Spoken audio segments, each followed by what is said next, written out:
this at 2 a.m., so please forgive my exhaustion, thanks. I am very happy to report that Xenoblade Chronicle 3 hits. After 5 long years, the sequel to the Switch's maiden Xenoblade title has finally arrived, and it's already firing on all cylinders.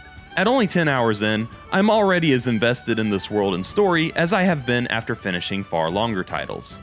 For as much as I loved Xenoblade 2, it had some of the most insufferable characters I have ever seen in any Nintendo game, playing up every annoying anime trope in existence, and employing visual gags that really only work in a 2D space, and even then, maybe not, which consistently downplayed the tone they were aiming for and continuously took me out of the experience. Xenoblade Chronicles 3 so far has not had this issue, because while there are still tropes to be found, it takes its characters far more seriously and plays to an overall much darker atmosphere. Now, let me be clear that being darker does not inherently make a better story. My only point here is that there is a clear tone established that, so far, has been tightly stuck to. The game was also very quick to hook me, as I found myself immersed in the story and engaged with the characters within the first hour, as opposed to the second half of Xenoblade 2. The gameplay is a slightly modified version of the second game, with slight tweaks here and there to the established RTS/action hybrid system that the game has become known for. You automatically deal normal attacks without input, putting you into control of just the special moves, here known as arts, and combine those with the attacks of your party to inflict status effects or multiply damage, also building various meters for stronger attacks or group attacks.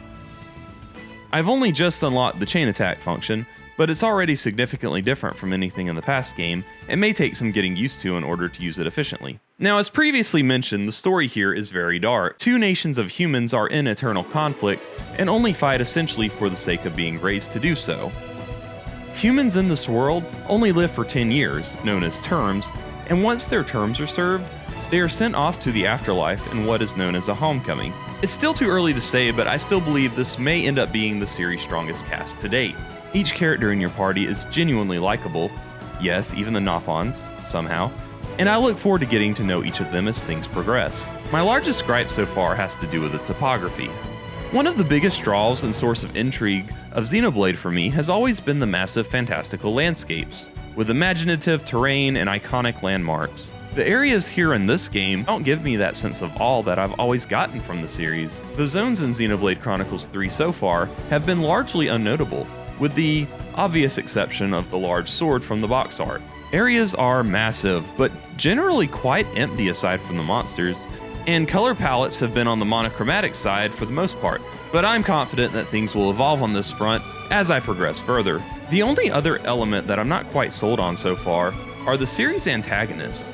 They seem like goofy off-brand variants of the Sins from Fullmetal Alchemist, but I imagine we'll learn more about them and whatever the game's final baddie ends up being in due time. In the meantime, have you played the series? What are your thoughts on Monolithsoft's newest entry in the Xenoblade saga?